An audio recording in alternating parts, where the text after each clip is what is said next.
Bonjour à tous et bonjour à toutes, j'espère que vous allez très bien et je suis ravie de vous retrouver pour cette vidéo dans laquelle on va parler des énergies mensuelles pour le mois de mars 2024. Merci pour votre présence. Avant de commencer, je fais une petite introduction commune à toutes les mensuelles pour vous parler un petit peu des évolutions de la chaîne. Vous savez peut-être que YouTube a modifié sa politique et le règlement des publicités, ce qui a eu une incidence, en tout cas pour moi, parce que les revenus qui étaient générés par ma chaîne ont diminué presque de moitié. Pas tout à fait, mais pas loin.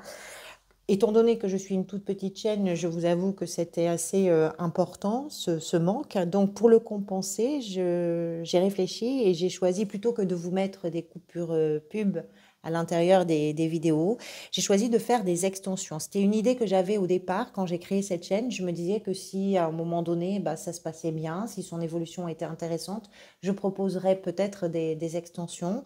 Les formules qui sont proposées par la plateforme, il y en a plusieurs. J'en ai choisi une à 3 euros. Donc, que je vous explique un petit peu comment ça va se passer. Je vais faire comme d'habitude. Donc, pour tous ceux et toutes celles qui ne prendront pas la formule payante, ça ne change absolument rien. Vous aurez toujours la proposition des mensuels et des semestriels.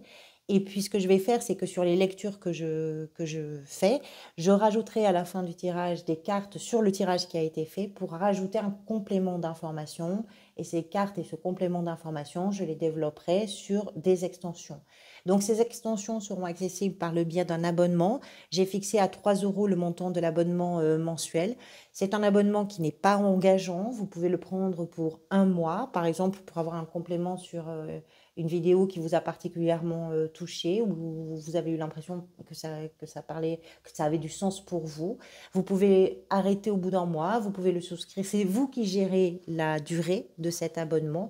C'est vous qui gérez le moment où vous le souscrivez ou pas. Il n'y a absolument aucune obligation. J'insiste vraiment. Vous avez suffisamment d'informations sur les lectures générales. Il n'y a absolument aucune obligation.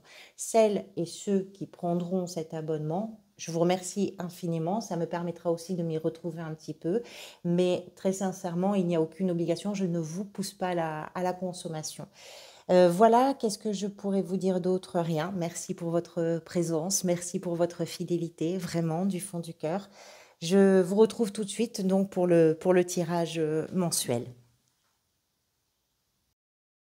Sagittaire, c'est à vous. Merci beaucoup pour votre présence. J'espère que vous allez toutes et tous très bien. Alors, pour ce tirage, nous allons tout d'abord parler des arcades majeures. Vous avez la force ici, qui est la carte qui était sortie lors du tirage semestriel. Vous savez que c'est une carte qui est importante pour moi dans le tirage parce qu'elle nous donne peut-être une information sur une énergie qui peut être une sorte de fil conducteur pour vous. Alors évidemment, à condition que tout ça ait du sens, hein, nous sommes bien d'accord. Une sorte de fil conducteur, peut-être une énergie ressource, on va voir ça. Vous avez ici le magicien dans l'état d'esprit en arcane majeur, la justice dans la position de ce que vous désirez le plus, la mort avec le roi de coupe dans le défi, et en arcane majeur, on a fait le tour. Des deniers, des épées, des coupes, des bâtons, tous les arcanes mineurs sont représentés. Un petit peu plus de coupe, donc peut-être l'émotionnel un peu plus présent, mais pas envahissant ni déstabilisant parce qu'il y a beaucoup de maîtrise, on va en parler. Alors, Sagittaire, qu'est-ce que vous aviez, vous, au mois de février? Vous aviez l'empereur, donc le mois de mars, c'est la force, et vous allez en avril vers la tempérance. L'empereur du mois de février nous explique que ça a été peut-être un mois pour vous permettre d'organiser quelque chose, de structurer quelque chose. Vous n'avez pas ménagé vos efforts, hein. L'empereur, c'est quelqu'un qui travaille, qui est rigoureux ou rigoureuse. C'est une personne qui a vraiment le sens des responsabilités, qui fait en sorte que les choses se passent bien dans un cadre qui est bien défini et qui est bien maîtrisé. On est vraiment dans l'organisation, la structuration, la création, la mise en œuvre et la construction de quelque chose. On bâtit quelque chose. Ça peut être de façon très générale ou dans un domaine précis, suivant bien sûr votre réalité à vous. La force du mois de mars nous explique que vous êtes capable de maîtriser quelque chose de façon très, très interne et très...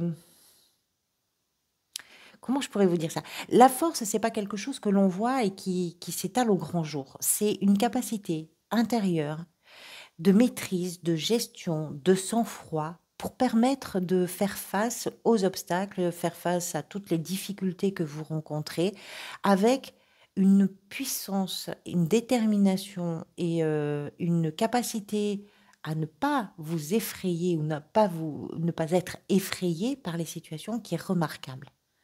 On parle de détermination, on parle de volonté, on parle de canalisation des énergies, on parle également de séduction par l'intelligence, on parle de domination dans les situations et de maîtrise parce qu'on arrive à dompter ses peurs. On voit bien sur cette représentation ce personnage qui prend cet animal féroce qui est un lion, ou cet animal sauvage qui est un lion, elle le prend dans ses bras et ce lion représente tout ce qui peut provoquer chez vous une réaction un peu instinctive, un peu animale, un peu féroce également dans le sens de l'excès. On ne... Les peurs sont parfois difficiles à dompter. Cette carte nous parle justement précisément de ça. Il y a une forme d'autorité. On prend le pouvoir, mais c'est un pouvoir qui est subtil, qui est raffiné quelque part. C'est une maîtrise intelligente, c'est une nouvelle compétence, c'est du courage, particulièrement face à des incertitudes, face à des situations qui peuvent mettre vos incompétences peut-être, pourquoi pas, en évidence. Ça ne vous fait pas peur. C'est très intéressant parce que vous avez dans l'état d'esprit le magicien et l'as de denier. Alors, je tiens quand même à vous signaler que vous avez sur ce tirage, les 3 premières cartes, ce sont des as. Le magicien, c'est l'arcane 1. Il est accompagné d'un as de denier et vous avez en suivant un as d'épée. C'est assez surprenant qu'on ait autant de débuts et de commencements clairement comme ça sur un tirage, ce qui peut nous indiquer qu'il y a quelque chose de nouveau que vous êtes en train de créer. Alors ça peut être un projet, puisqu'avec l'as de denier, on parle effectivement de tout ce qui peut être en lien avec un projet, une ambition, un engagement, mais concret, hein, factuel, réel. On est dans la matière avec les deniers. Donc le magicien nous explique que dans votre état d'esprit, il n'y a pas grand-chose effectivement qui vous fait peur avec la force, mais en plus, il y a quelque chose en vous, il y a une énergie très puissante de créativité, d'audace, de culot et d'intelligence. Le magicien est capable de réaliser absolument ce qu'il veut. Ça peut même paraître magique quelque part. Il y a un talent inné, il y a une intelligence des situations, une intelligence des réactions qui fait que sur ce qu'il est en train de mettre en place, sur ce qu'il est en train de créer, il n'y a pas de peur puisque quels que soient les moyens, quel que soit l'environnement, quels que soient les outils, peu importe ce dont il dispose ou ce dont elle dispose, le magicien nous explique que vous êtes véritablement capable de créer quelque chose de concret et d'un peu fou peut-être, parce que ça peut dépasser l'entendement d'une certaine façon. Alors je prends des mots qui sont un peu puissants et un peu exagérés, mais je voudrais vous faire comprendre l'idée, c'est-à-dire qu'il y a chez vous ce potentiel créatif. Il y a beaucoup de confiance aussi, parce que rien ne vous fait peur. Encore une fois, avec la force, vous avez dompté, vous avez réussi à... Vous arrivez à gérer quelque chose. Ce qui aurait pu vous faire peur à un autre moment, ce qui aurait peut-être pu vous faire reculer sur la création de quelque chose, sur un nouvel engagement, une nouvelle émotion, un nouveau projet, une nouvelle idée, ça ne vous fait pas reculer du tout. Vous êtes capable de trouver toutes les solutions qui sont nécessaires à trouver pour que ça puisse avancer, pour que ça puisse exister. Exister, d'autant plus que vous avez un as de denier qui accompagne ce magicien. Donc l'as de denier, effectivement, c'est la création concrète, dans la matière, d'une nouveauté qui va se développer et qui va vous permettre à vous d'envisager, d'atteindre à un moment ou à un autre une forme d'abondance. Alors les deniers sont plus souvent associés à la sphère professionnelle et financière, ce sont des deniers, mais les deniers représentent en réalité une valeur, quelque chose d'important pour vous, quelque chose de nécessaire, quelque chose de vital. Et c'est concret, on n'est pas dans le spirituel, on est vraiment dans la création matérielle. Vous créez quelque chose qui va se développer.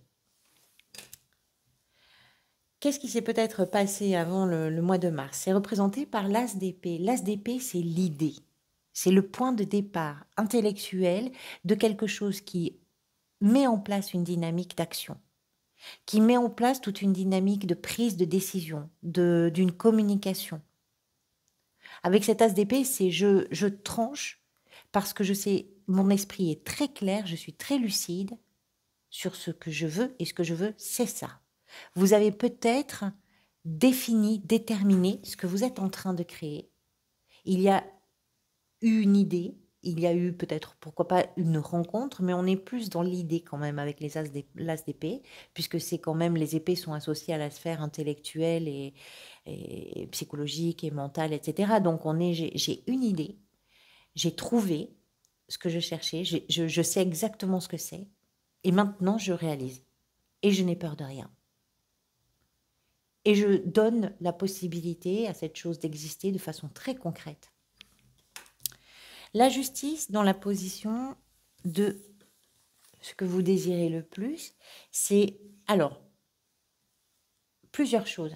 D'abord, c'est être capable de prendre des décisions qui vont dans le sens de l'équité, de la justesse, de la réciprocité, de l'équilibre de quelque chose.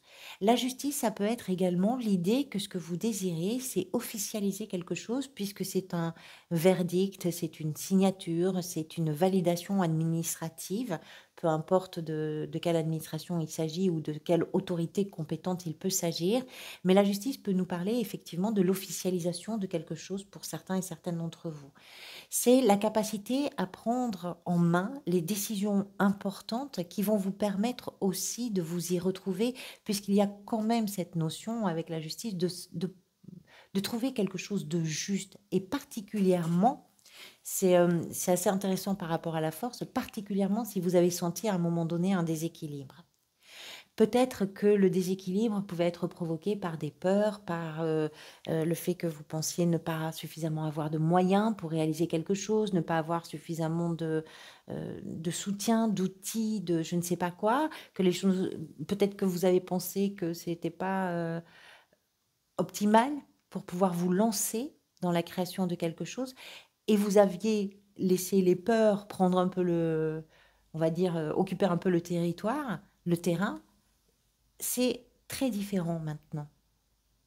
Maintenant, il y a une conscience que les choses peuvent circuler, que les choses peuvent s'équilibrer, que tout n'est pas blanc ou noir, que tout n'est pas pour ou contre, faux ou vrai, mais qu'il y a un juste milieu dans tout ça, et que ce juste milieu peut vous permettre à vous, effectivement, de rééquilibrer quelque chose.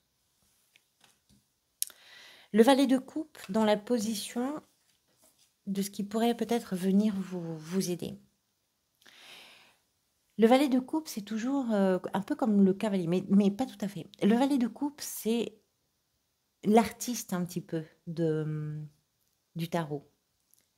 C'est un valet qui regarde ce qui se passe dans son cœur. Cette coupe représente ses émotions. Dans cette coupe, il y a quelque chose de vivant. Il y a quelque chose de séduisant qui attrape le regard, qui est digne d'intérêt. Quelque chose qui est, on va dire, dans ses premiers pas, dans les prémices, et que ce valet-là a envie de voir grandir. Ce qui va venir vous aider, c'est d'être capable peut-être d'écouter, parce que vous ne manquez absolument pas de créativité et d'audace avec le magicien dans l'état d'esprit, c'est de permettre à ce que vous, je dirais à votre fibre artistique, de s'exprimer et de laisser les choses arriver en leur offrant un espace d'expression. J'écoute ce qui se passe dans mon cœur, je suis attentive et attentif à ça, et je laisse ça, cette émotion, cette vibration exister. Je fais de l'espace, parce que j'ai conscience que ça peut devenir quelque chose de très puissant. D'autant plus puissant que vous avez après le roi de coupe dans le défi. Et je pense qu'il n'est pas impossible que ça vous fasse un petit peu peur. Alors, il y a de l'audace qui vous donne beaucoup de confiance en vous, mais dans la mesure où ça peut être par rapport à quelque chose qui émotionnellement vous embarque d'une façon ou d'une autre, ça peut déclencher quand même certaines peurs. Il peut y avoir des petits fonds comme ça d'inquiétude, d'incertitude, de panique où on se dit mais est-ce que les autres, est-ce que euh, cet environnement-là est susceptible d'accueillir ce que j'ai à proposer sous cette forme un peu artistique quelque part ou émotionnelle? Oui, ça vient vous aider de laisser l'expression de ça. Le défi pour vous, par rapport à ce qu'on vient de dire, c'est d'autant plus intéressant. La mort est le roi de coupe. La mort, c'est une carte de transformation, de métamorphose. Et on parle de la métamorphose de quoi? De la maturité émotionnelle. Vous êtes peut-être en train de réaliser que vous pouvez assumer ce que vous ressentez, que vous pouvez exprimer ce que vous ressentez. Mais ça vous demande un effort, ça vous demande de transformer quelque chose parce que assumer, c'est pas toujours évident, d'autant moins parfois quand on est dans un environnement dans lequel on n'a pas osé s'exprimer, dans lequel on n'a pas osé vibrer, dans lequel on n'a pas osé montrer ses émotions. Ou peut-être parfois aussi, ce qui est à changer pour certains et certaines d'entre vous ici, c'est l'idée justement que vous êtes sur une période où les émotions. Comment je pourrais vous dire ça? On a une carte de maîtrise des émotions et on a une carte de transformation et de métamorphose.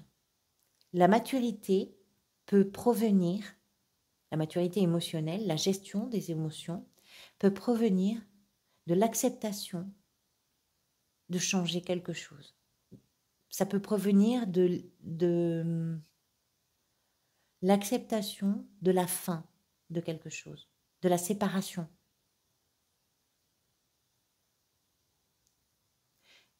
Ce qui se termine laisse place à ce roi de coupe. Et le défi, il est peut-être d'accepter que quelque chose se termine. Mais c'est l'étincelle qui met la nouveauté en place aussi. Alors, dans la sphère professionnelle, le 7 de bâton, on voit un personnage qui est en train de se défendre. C'est une énergie bagarreuse sur la défensive. On fait valoir ses droits, on fait valoir ses arguments, on fait valoir ses idées, on exprime les choses et on se défend bien quand même. Parce qu'on a conscience avec cette 7 de bâton que le palier, le niveau, l'endroit où on se situe professionnellement, quelle que soit votre situation, c'est quelque chose qui a demandé du travail, des efforts et qu'on n'est pas arrivé là pour rien. Donc, il y a cette conscience qu'on a quelque chose à défendre. Pour certains et certaines d'entre vous, ça peut nous parler de compétences, ça peut nous parler de difficultés dans lesquelles il va falloir exprimer ce qui est important pour vous, ce que vous voulez obtenir, ce que vous voulez conserver, ce que vous voulez. Voilà. On défend son territoire, on défend son périmètre, on défend son travail, on défend ses valeurs, on défend ses principes, on défend ses idées. C'est pas une grande bagarre, mais il peut y avoir des discussions qui vous poussent effectivement à argumenter. Alors, pas beaucoup d'inquiétude, hein, parce que vous êtes sur, par exemple, professionnellement, si vous êtes en train de mettre en place quelque chose de nouveau, même si vous êtes dans une activité, mais peut-être que c'est aussi pour ça que vous vous bagarrez, pour pouvoir, dans le cadre de votre activité, amener quelque chose de nouveau. Et vous avez plein d'idées. Donc c'est pour ça que je dis pas beaucoup d'inquiétude quand on argumente devant un public qui est pas forcément favorable immédiatement. C'est pas très inquiétant quand on a des énergies de magicien où on est capable de réaliser vraiment des miracles, y compris dans la façon de présenter les choses pour convaincre. Si vous êtes en train de prendre des décisions, d'officialiser quelque chose et que ça vous demande de vous bagarrer, c'est pareil, pas beaucoup d'inquiétude. Il y a peut-être des choses qui vont se terminer, mais vous êtes capable de choses beaucoup plus grandes. Et vous n'avez pas peur de démarrer.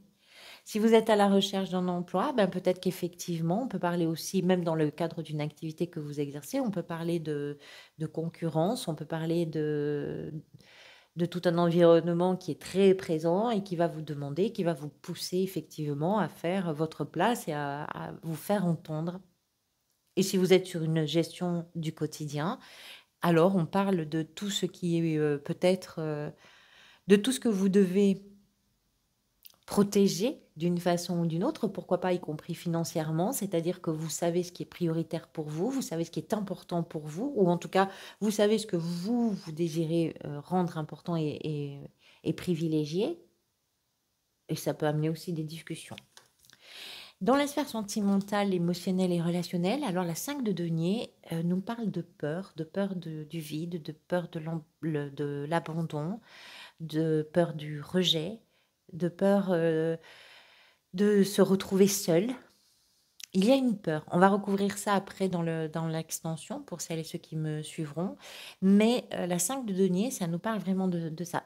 Il y a une instabilité qui peut être émotionnelle, qui peut être financière et qui peut être situationnelle, qui est concrète. C'est une instabilité bien concrète qui est probablement liée à des situations réelles que vous traversez, si ça a du sens, bien sûr. Et ça déclenche en vous des peurs. Par contre, c'est toujours avec les 5 des cartes qui sont en attente d'un questionnement et d'une action qui va découler du questionnement.